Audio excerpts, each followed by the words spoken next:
What's up guys, my teambeige here, and today we're back with another video, and today I am recording my YCS Richmond Lunalight deck profile. So, I played Lunalight in the main event. I only played day 1 and ended with a record of 6-3. I had a double loss round 2 and then a loss round 5 and round 8. Round 8 was because of shifter. Round 5 was... it was a really good game against Ruben, and I didn't want us to go into a double loss, so yeah. But anyways, I played Lunalight for the event. I really had fun with it. I was testing Draco Tail with the Cookieverse, shoutouts to the Cookieverse, and they were watching me be miserable with it, so after seeing Mo do really well at a case tourney at our locals with Lunalight, I was like, fuck it, we're going back to Lunalight. And honestly, I had like very few complaints about the deck. I thought the list was really nice. I thought I played really nice with it, and that my losses were just down to like, you know, just unfortunate things happening. So I feel very good about this. If I wanted to play this like at a regional coming up, I may change a couple of things, but otherwise I thought the deck was pretty great. So we're gonna get right into it. Shout outs to Cookieverse for all the testing. Shout outs to my partner for spending Valentine's Day weekend down in Richmond. We had a great time. We got dinner Friday night and got to do some nice things over the weekend. And shout out to Biscotto for his Patreon. If you want some stuff, still good stuff regarding Lunalight, go check that out. It was very helpful in like kind of brushing over some combos and some intricacies that I think this deck has post Burst Protocol, or just for the Burst Protocol format. So going right into it, 3 gold Leo. We're gonna adjust that so it's in frame. 3 gold Leo, 2 Kaleido Chick, 2 Silverhound. This is kind of like the biggest change since I played this at Nats, or just like in a post-Justice Hunters format. Silverhound is really nice. You really want materials to fuse with that do things. Ooh, the extra deck. My apologies. 2 Black Sheep, 1 Yellow Martin, and 1 Emerald Bird. Mo was playing 2 Yellow Martin, and he's been a fan of it. I tried out the Emerald Bird, and personally, I was liking it for the event, but I could definitely see myself trying the Yellow Martin. In my opinion, it just makes Masquerade a little bit better for follow-up, but to each their own. And then I played 1 Tiger and 1 Wolf, pretty standard. So this is where things adjusted in terms of ratios, and this is what similar stuff between Mo and Biscotto's list. 2 Lunalight Masquerade. This is like, I think better going first, or game 1 when you have to go second. It's just because MST and Flame, you want starters to play like better around those. 1 Lunalight Fusion, 2 Lunalight Perfume, and 1 Poly. This was all just kind of standard and overall, in my opinion, really good.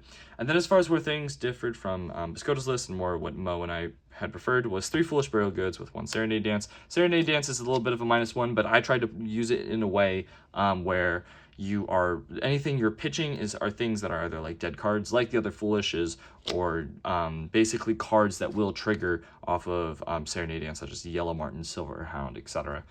1 Foolish Burial, and then this is where Mo and I's list differed a bit. He played 2 Tanky, instead I played Tanky and a Fractal. Personally, I actually, so I usually don't love Fractal as much, but I did play 1 just to be able to diversify like starters, to kind of like have a little bit, change a bit of like, not redundant, but like just basically play different ways. And I had some games where I had to start with 2 level 4s that weren't Kaleido or Goldio, and then so going like Tiger King into Tanky and then Fractal get Silverhound, it gets you there, which is kind of nice. The only reason I don't love Fractals because sometimes I think it makes the line really linear if you start with it, but it worked for like you know, just having it in the list I think was fine.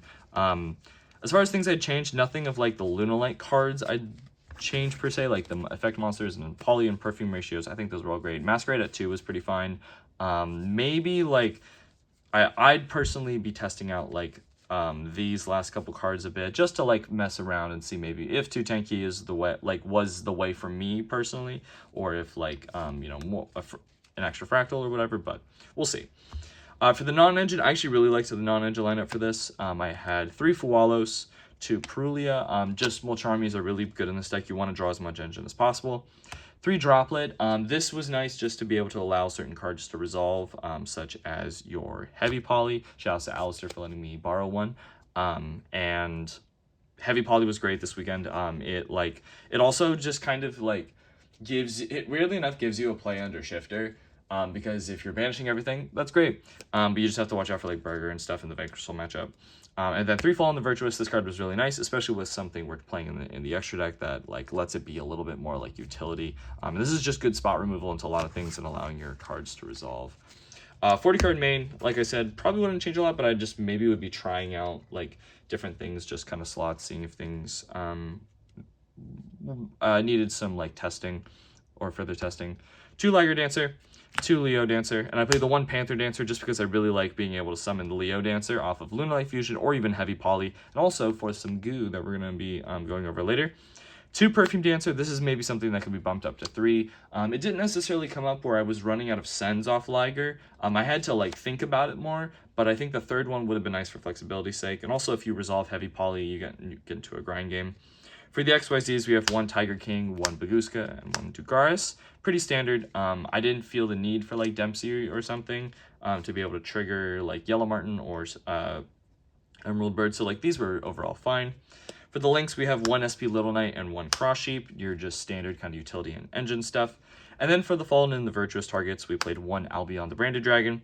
And then the 2 like kind of flex goo spots were 1 Alba Lenatus the Abyss Dragon, and then 1 Ecclesia the Dark Dragon, and the Dark Dragon. So the reasoning for Alba Lenatus is it's being played a lot in Branded Draco Tail. And the reason they're playing it is because 1, you can search Branded Fusion off this if it gets in the grave off of Fallen the Virtuous, but also if you're playing against Branded Draco Tail and they happen to leave an Albaz and a Dragon on the board, you can contact Fuse for this. And in this deck, the importance of that is that it is a body to make SP with, so kind of like threatens some interaction. And also, it can, funny enough, search Heavy Poly, which is really nice.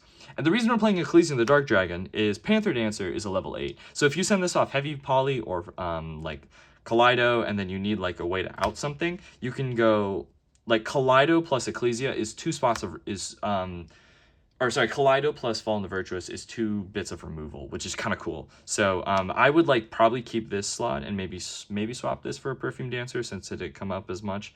But I overall really liked this kind of tech. It actually came up like a decent amount, being able to do that, which is kind of cool. For the side deck, we have the 1 Perulia that we ended up putting in matchups where we needed it, like MST and Vanquish Soul and Canine matchups. I played more Canine matchups and then like 1/2 MST variants.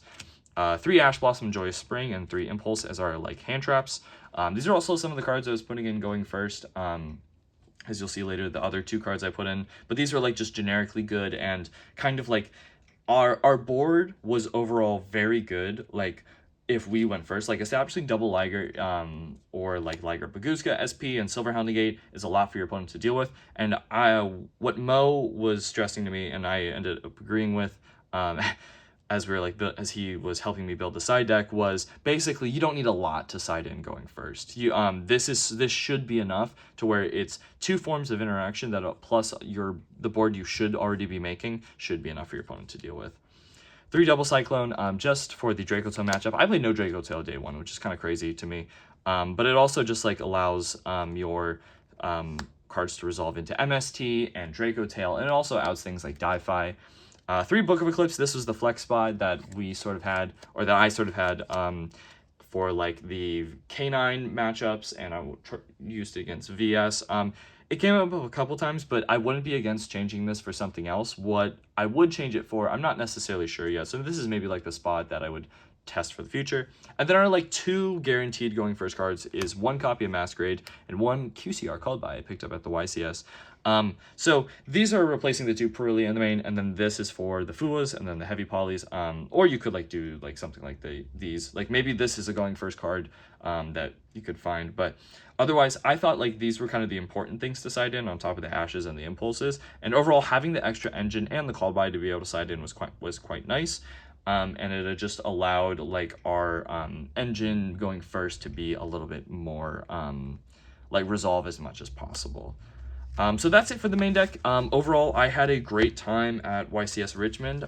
Shout outs to all the boys who ended up playing, and shout outs to Froggy for getting top 4. Shout outs to Mo and Jason for day 2, and shout outs to Jason for getting top 32 with his Elf Note Fiendsmith deck. Go ahead and check out his profile out on the channel, as well as on Bortles' channel, which will be one of the previous videos. But yeah, this is like my profile for the weekend. Again, didn't do anything crazy with this, but just because, you know, I ended up going to the event, I just wanted to share what I played, and I'm probably going to tackle Lunalight in the future, you know, figure out something that ends up working for this upcoming format. And yeah, guys, I'm Marty with Team Beige, and I'll see y'all later. Peace.